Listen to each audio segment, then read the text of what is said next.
হাদিস শরীফের মধ্যে আছে, ইরহাম মান ফিল আরদি ইয়ারহামকুম মান ফিস সামা।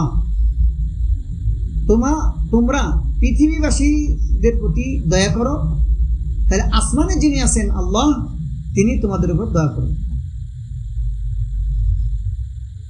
এই হাদিসের উপরে আমল করার জন্য আমাদের বড়রা, আমাদের মুরব্বীরা, তিনারা তরিকতের লাইনে তাদেরকে সবক দিতেন, তাদেরকেও এই মাখলুকের খেদমতের ব্যাপারে উৎসাহ দিতেন এবং বলতেন যে তরিকত শুধু জিকির আজগারের মধ্যেই সীমাবদ্ধ না।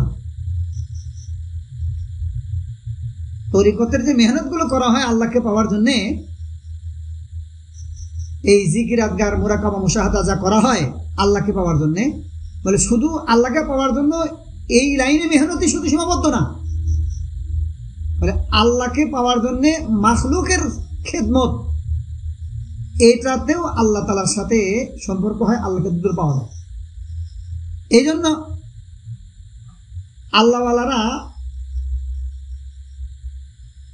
তার মুরিদদেরকে মাখলুকের খেদমতের ব্যাপারে উৎসাহ দিতেন এবং বলতেন, তরিকত বাজুজ খেদমতে খালকে নিস বা তাসবিহ ও সাজ্জাদ দাউদ আল কিনিস।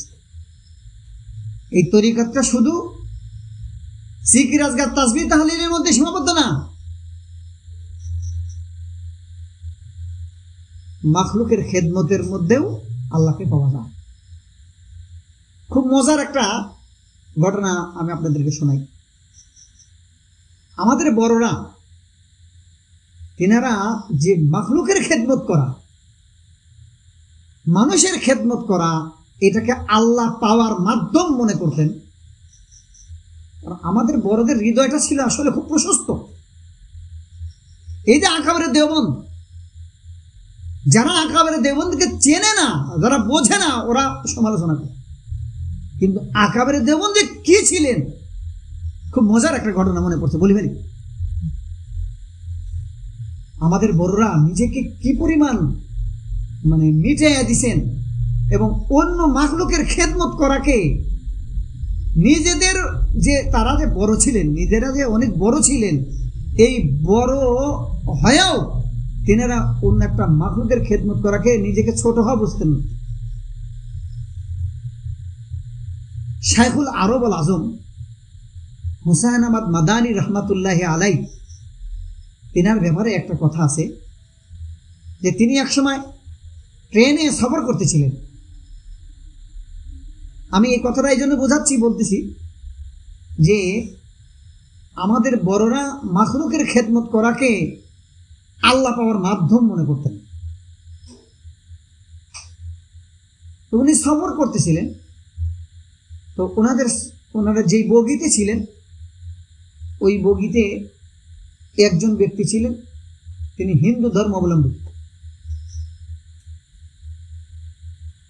তো ওই হিন্দু যিনি ছিলেন, ওনার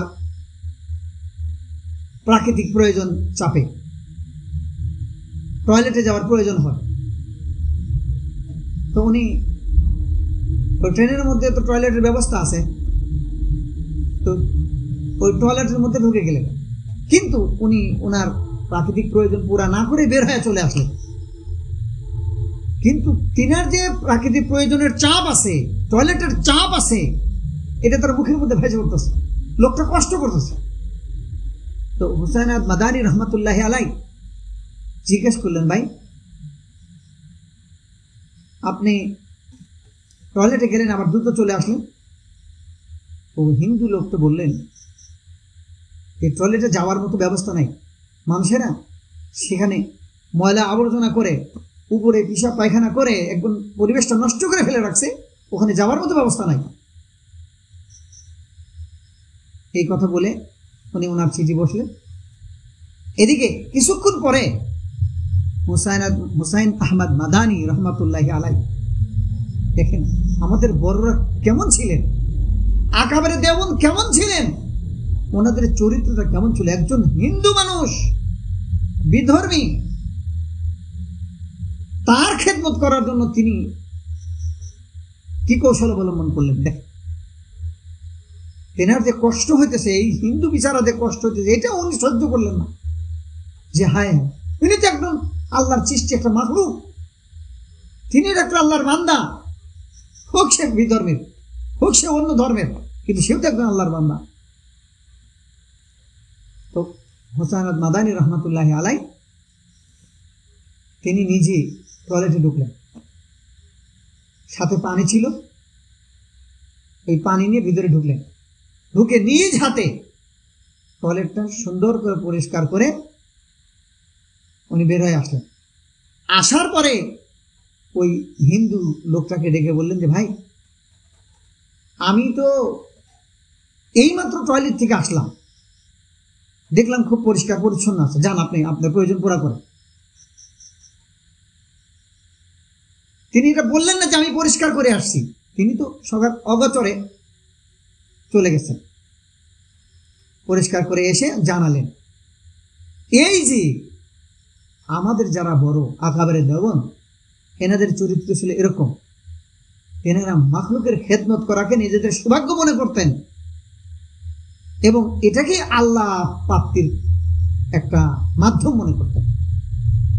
এই জন্য মাখলুকের খেদমত করাকে ছোট করে দেখতে নাই, সুযোগ পাইলে যতটুকু সম্ভব হয় মাখলুকের খেদমত করার চেষ্টা করা। আল্লাহ তাআলা আমাদেরকে করার তৌফিক দান করুন।